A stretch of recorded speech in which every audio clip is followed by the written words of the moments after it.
Star Wars 7x7 episode 2739. So as we do in Decembers and Januaries, it's sort of dependent on what's been going on at the end of one year and the beginning of another. We are going to take a longer look ahead at what's happening in Star Wars storytelling for the given year, and also maybe even a little look back. So today we're going to talk about what's on tap for Star Wars movies for 2022 and quickly review what happened in 21. Punch it!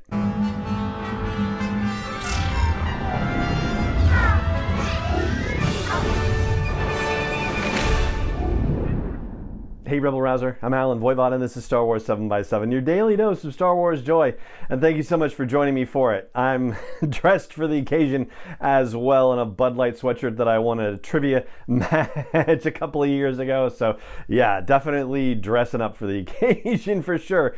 But here is the deal, yeah, not very red carpet. Here is the deal with the movie situation. First of all, just to recap 21 very quickly, the biggest news of course happened at the end of 2020 with the announcement of Rogue Squadron being directed and co-written by Patty Jenkins. And over the course of the year, we found out that the script was written. That was fantastic. We found out who the co-writer was. That person's name is Matthew Robinson, and he is apparently best known for co-writing and co-directing a movie with Ricky Gervais called The Invention of Lying back in 2009, now involved with this. And the only other news that really jumped was that there had been a rumor about creative differences, which doesn't seem to have panned out because there was a brief bit about whether it was coming off the calendar and whether it was going to be delayed due to Patty Jenkins' other commitments. But then it turned out the Cleopatra movie that Patty Jenkins was working on was handed off to Kari Skogland. Hopefully the pronunciation's right. Kari Skogland was big involved in The Falcon and the Winter Soldier for Disney+. So anyway, yeah, the movie slate, according to Disney, as we talked about yesterday, still hasn't changed and still has Rogue Squadron on tap for December of 23.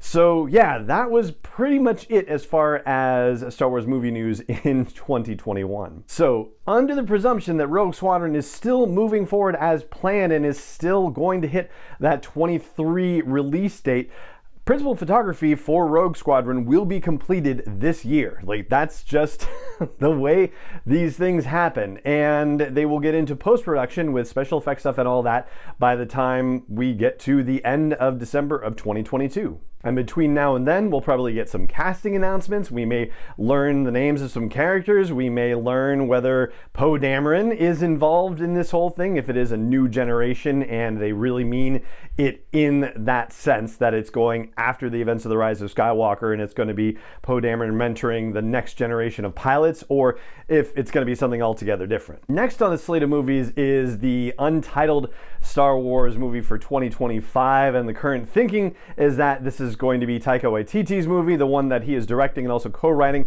with Christy Wilson Cairns. And back in 2021, there was an interview with Taika Waititi where he said that as far as the script went, he was just at exterior space and that was it. So there was no script written at the time. And from a timetable perspective, they don't necessarily need to do anything with it in 2022. If they still intend on hitting the December 2025 release date, then they basically have to have the script written by, well, ideally mid-2023. So they're not in any rush necessarily. And then there's the untitled Star Wars movie for 27, which is, at this point, we're presuming Kevin Feige's movie, which will be written by Michael Waldron, who's the showrunner for the Loki series. And the reason why I think Taika Waititi's movie is coming before Kevin Feige's movie is basically because of the fact that there is chatter about screenplays being looked at, stories being considered, and whatnot. And of course, his schedule is going to be clearing up a bit with Thor: Love and Thunder being released in May of this year, so he'll be done with that and can move on to other projects.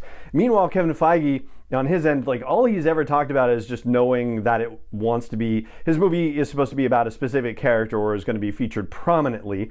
And Michael Waldron being picked as a writer for it doesn't necessarily mean that they've gotten started on anything, especially considering that they're supposed to be working on season 2 of Loki. And so that's definitely going to push them out a ways. And that just leaves one other movie situation to consider, and that is Rian Johnson's trilogy.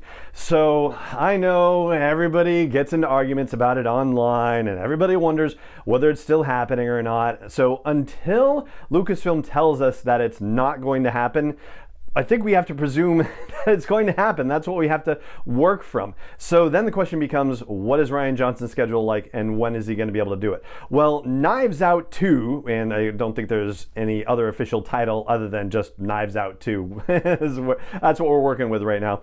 That is supposed to come out sometime this year. We don't necessarily know when. There's not an official release date, but principal photography for that has already ended. And he signed a deal with Netflix to do 2 sequels. So let's just say, for the sake of argument, that he decides to stay with the Knives Out situation and goes right into Knives Out 3. Well, that probably pushes him out into, what, the 2025 era, something like that, and then he can start working on Star Wars wholeheartedly after that. He is planning a trilogy, or at least that's what was announced to us by Lucasfilm, and so yeah, if you consider that the 27 movie is Kevin Feige's, and then you give time for Rian Johnson to develop a whole trilogy of movies, of which he's supposed to be the director of at least the first one, well, that could push us out into 29, or, we could get a different movie schedule, could get to the point where they're ready to go to 28 with the movies and start going back to 1 movie a year. Wouldn't that be exciting? I mean, kind of, if they've got their stuff dialed and they're ready to move forward at that level of production, yeah, why not? So there you go. That is the rundown on what we know about Star Wars movies right now and what we have to look forward to in 2022, with the big thing being casting announcements and the beginning and ending of principal photography for Rogue Squadron, and hopefully some story details about that as well. And that is going to do it for this episode of the show. It just remains for me to say thank you so much for joining me for it as always, and may the Force be with you wherever in the world you may be. 7x7 is not endorsed or sponsored yet by Lucasfilm Limited, Disney, or 20th Century Fox, and is intended for entertainment and information purposes only. Star Wars, the Star Wars logo, all names and pictures of Star Wars characters, vehicles, and any other Star Wars related items are registered trademarks and/or copyrights of Lucasfilm Limited, or their respective trademark and copyright holders. May the Force be with them. All original content is copyright 2021 by Star Wars 7x7. We hope you love it.